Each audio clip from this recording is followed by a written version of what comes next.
点上一上，10块钱一了，同学们了，你们应该健康的活着。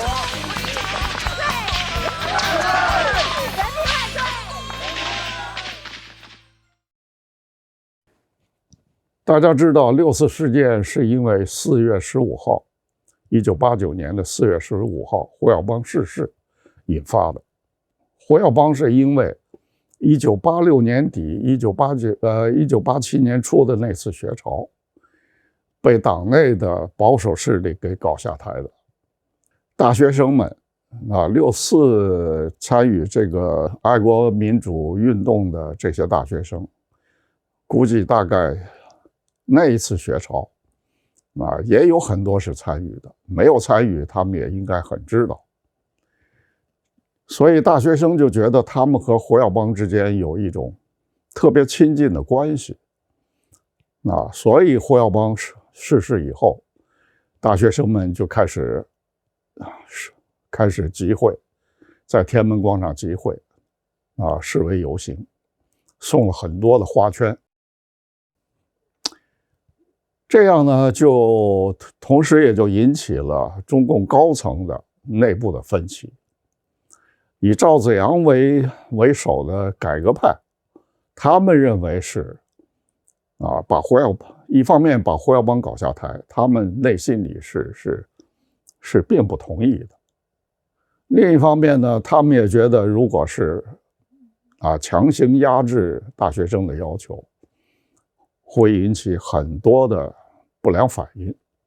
所以呢，赵紫阳就主张隆重的给胡耀邦办丧事。就因为这个，就掀起了1989年的这次学潮。4月20号到23号之间，具体日子我忘了，因为当时的日记在6月14号，我往烟台逃亡的半路上经过这个检查站，上厕所的时候被我偷偷的销毁了。这天我带着我在四通公司的助手崔岩去北大社会学系找我的前同事王汉生，然后通过他和几个北大学生座谈。当时的目的呢，第一是了解情况，另外呢也想给他们提供一些参考意见。其中有一位研究生叫严勇，现在他和我到现在还有联系。我就问他，为什么你们这些高年级的同学不去当头，反倒是看着那些大1、大2的半大小子在领导学生运动？他说，周老师，你是不了解情况我们起初确实是冲在最前头的，可是很快就发现谁温和谁就下台。一般比较成熟、年龄大一些的学生，他的政治立场一般都会比较温和，比较理性嘛。谁温和谁就下台，然后被激进派取代，激进的又被更激进的取代。他说，周老师，您说我们能怎么办呢？2个月以后，我被关在昌平保险公司的招待所里，偷偷的委托看管我的警察买了亨廷顿的那本名著《变动中社会的政治秩序》，里面就说到，全世界的学生运动都是最激进的政治力量，是政府就反。从客观效果看，当政府是保守势力占优时，学生运动通常能推动社会进步。相反的话，当政府是改革派占优势时，学生运动一般都是帮倒忙，帮着保守派把改革派政府搞下台。后来的事实证明确实如此。有人问老民运胡平早就80年代初就去了美国，问他为什么学生运动总是以失败告终。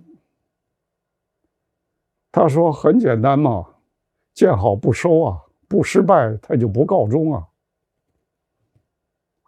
总之，一方面我在政治立场上，在感情上绝对是站在学生一边的，但是另一方面，我从一开始就有一种挥之不去的不祥预感，担心这次学潮又会好心办坏事，事与愿违，把赵紫阳的改革派政府搞垮。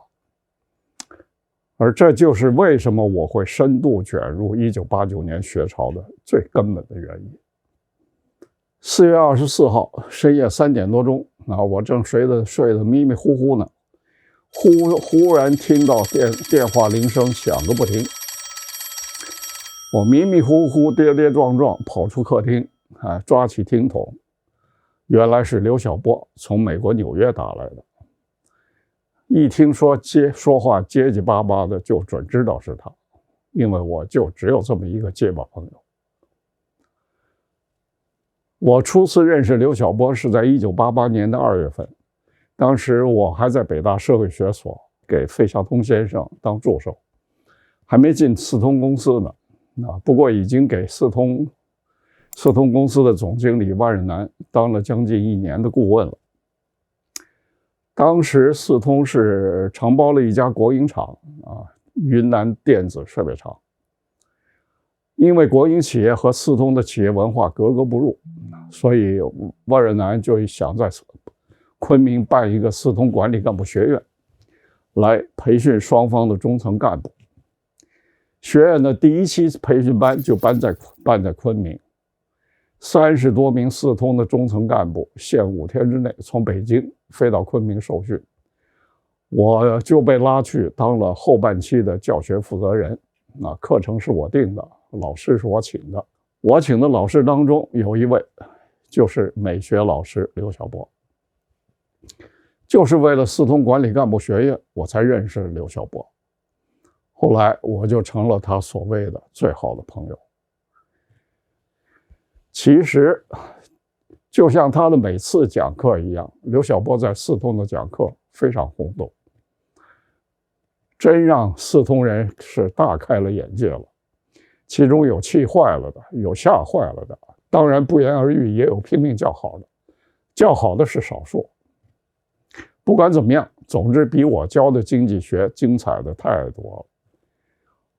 我去听了他的一次讲课，他那张结结巴巴的嘴居然会有这么滔滔不绝的口才，真让我目瞪口呆。你要是没听过他讲课，很难想象他平时说话口吃的那么厉害，又是一口东北腔，讲起话来怎么可能这么精彩，真是一件怪事。但是我并不赞成他的许多观点，比方说他是一个不可救药的种族主义者，我看不出来种族主义有什么道理。再比方说他的民族虚无主义，他的蔑视群众，他的尼采式的反人道主义，他的走极端，还有特别突出的是他的自由至上主义自由至上主义也叫自由放纵主义、自由意志论，或者叫极端自由主义等等。总而言之，是主张不受任何约束，包括不受道德和法律约束的法国式自由，和我所信奉的英国式的保守的自由主义，建立在法治、宪政、基督教道德伦理基础上的自由，也就是哈耶克所说的自由秩序，完全不是一回事。我得承认，我还没见过像刘晓波这么让我情感复杂的人物。大家不会想到他父亲是一个教授，他可是太不像个知识分子家庭出身的人了，浑身野气十足，从小爱打架，惹是生非，跟我大不相同。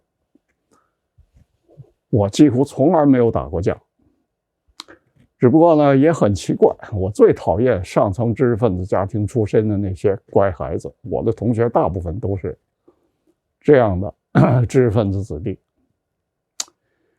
我觉得他们跟那些他们的被共产党打断了脊梁骨的父亲差不多，脊梁骨全都是拿面条做的，脑子里根本就没有仗义这2个字，有一点风吹草动他们都会吓得尿裤子。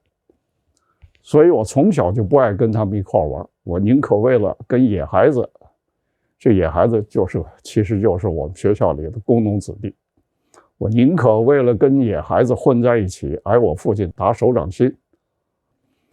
我父亲是一位大自由派，我母亲可是严厉无比。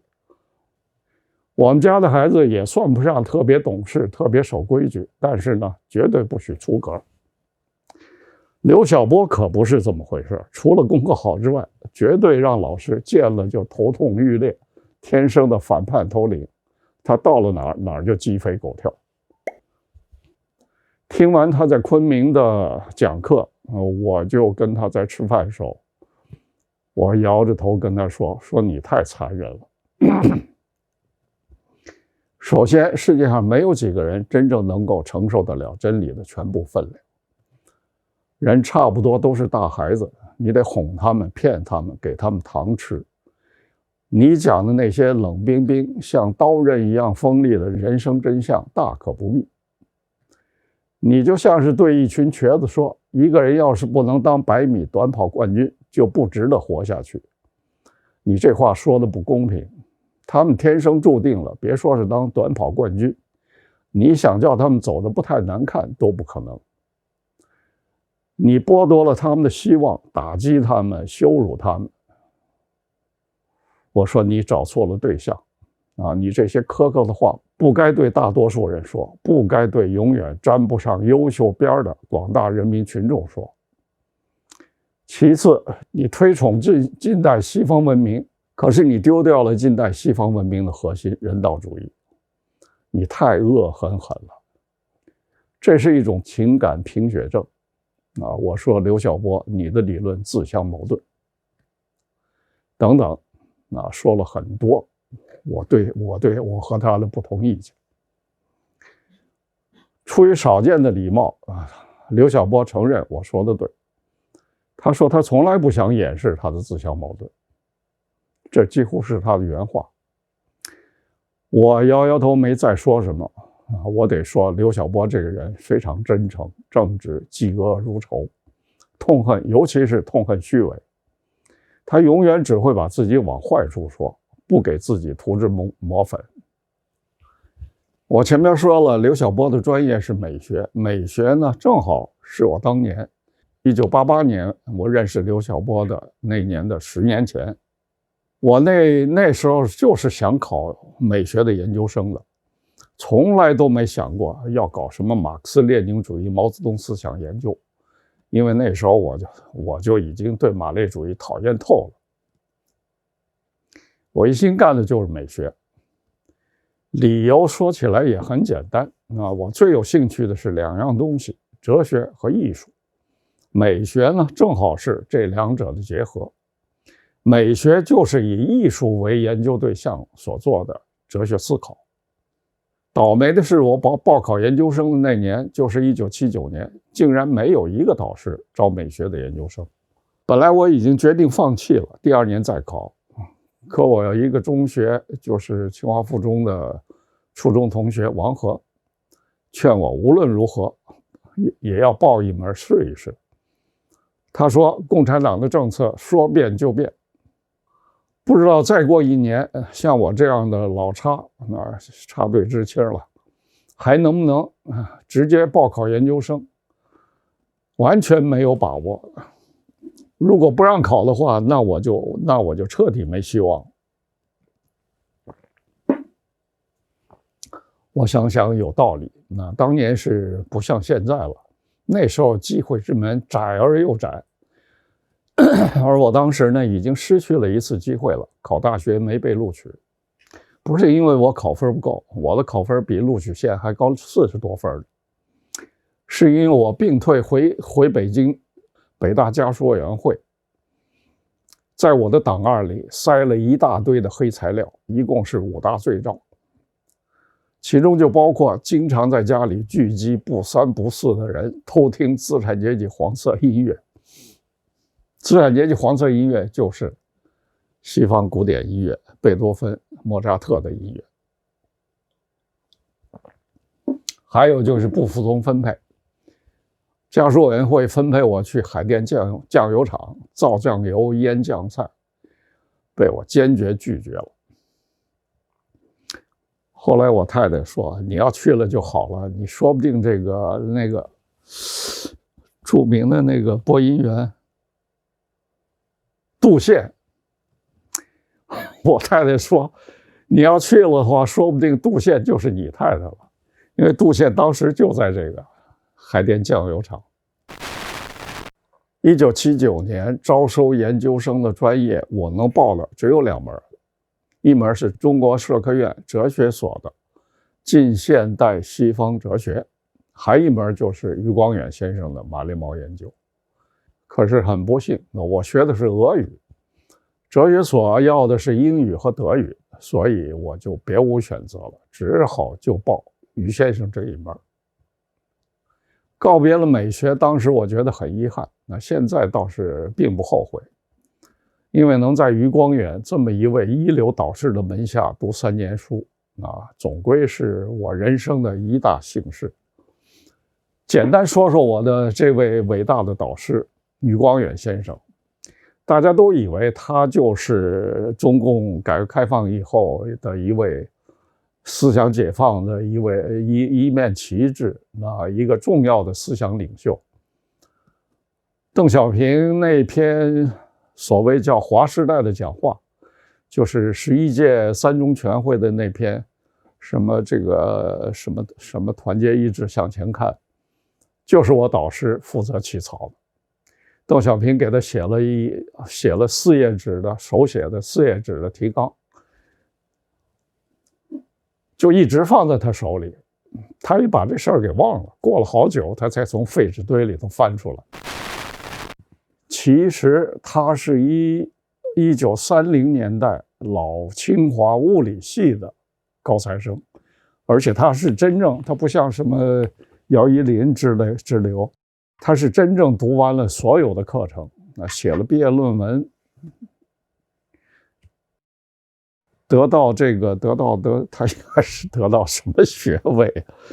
得到学位之后正式毕业的，而且呢，他的论文还被他的导师周培源先生在开国际学术研讨会的时候带到美国去给爱因斯坦看过，爱因斯坦据说还提了几条意见。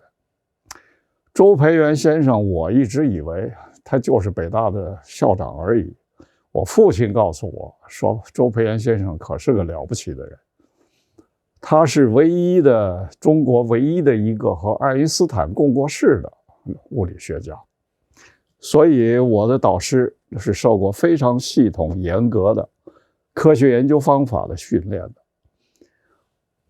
我们研究生上的第1节课，其实后来我才理解到，他其实就是在给我们讲学术规范。1979年那个就是中国在这个思想理论上完全是一片盐碱地，可以说是寸草不生。除了他之外，哪有人懂什么学术规范，更没有人讲学术规范。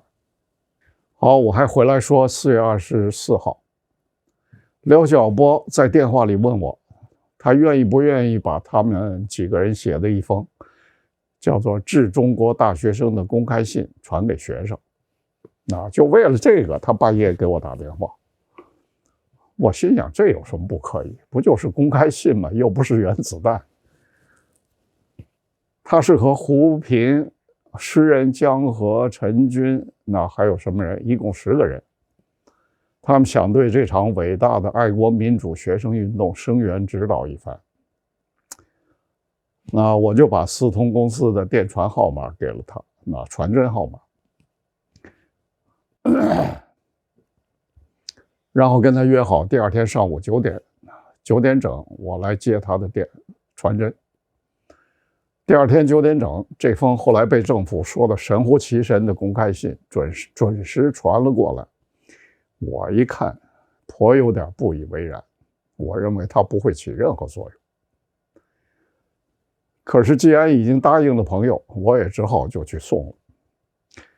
但是呢，我根本就不知道学生的山寨在哪，就只好到了北大校园里胡乱打听，费了好大劲儿，才在北大27楼找到了他们的所谓叫临时筹备的意思吧，临筹总部。楼门口警卫森严，让我想起电影《列宁在11月》里边的斯摩尔尼宫。我跟他们说我要见你们的列宁，列宁不在，我见到的大概是斯维尔德洛夫。我就把公开信给了他们，他们一看上面有胡平的名字啊，立刻面有难色，看样子是不愿意沾边啊。这个情节我始终就没好意思告诉刘晓波。我和他们匆匆交谈了几句，告别了斯维尔德洛夫，就回公司照常上班去了。后来这封惹了大祸的倒霉公开信，据说是贴在了北大三角地的一个地方，后来成了官方拿来大做文章的所谓海外反动势力插手学潮的头号证据。实际上那只不过是刘晓波一时冲动，就约了身边的几个私人朋友，由他执笔写的一份很普通的东西，没有对学潮起一丝一毫的作用。没有和学生直接打过交道的人，几乎都低估了学生们自以为是的程度。他们自认为这叫做独立性。另外呢，这封信和民联并没有任何关系，没有组织上的任何关联。胡平是民联主席，但是呢，他是以个人身份署名的。我实在不懂官方为什么那么仇视胡平。据我所知，胡平实际上是为了改变民联的极端化、情绪化倾向，希望转向对共产党规劝对话的立场，才加入了民联。所以他实际上是一个温和理性派。共产党满应该把他当统战对象才对。谁也没想到和胡平一起搞了这么一封公开信之后，刘晓波居然还敢回国。他本来已经拿到了美国哥伦比亚大学的聘书了，请他去讲学1年。他身边的人都劝他不要回来，胡平陈军等等，一致认为他很可能回来就被抓起来。当然了，他们都没估计到刘晓波偏就有坐牢的瘾。谭嗣同说过：“古今中外之变法，未有不流血而成功者。若流血，请自嗣同时。”大概是这意思吧，我记不太准确了。我猜刘晓波想的是：若坐牢，请自刘晓波时。他自己当然是从来不承认了，他只告诉我说，在美国太无聊了，不是他干事业的地方。中共大骂他不爱国，尤其是他那个300年殖民地的高论，惹翻了不知道多少人。其实像刘晓波这么高度的奉献精神，在关键时刻挺身而出的精神，这要叫不爱国的话，我就不懂什么才叫爱国了。小波的夫人叫陶丽，也是北师大的教授。接到他说要回国的电话，吓得要死了。他和嗣同的一位副总裁叶延红就气急败坏的找到我说，一定要找几位记者和我一起想办法到机场里头最好是在飞机的舷梯旁边去接刘晓波。他们说为的是怕一下飞机人就不见了，失踪了。我当时觉得他们的想法有点异想天开，甚至有点疯癫。然后我就打了差不多有好几十个电话去找那些中外记者。结果呢，这些人一到真有事要找他们的时候，就一个也找不到。记者是没找到，机场里头倒是进去了，费了好大的劲儿，嗣同托了不少关系。那天当然是什么事儿也没发生，几个女人白白虚惊一场。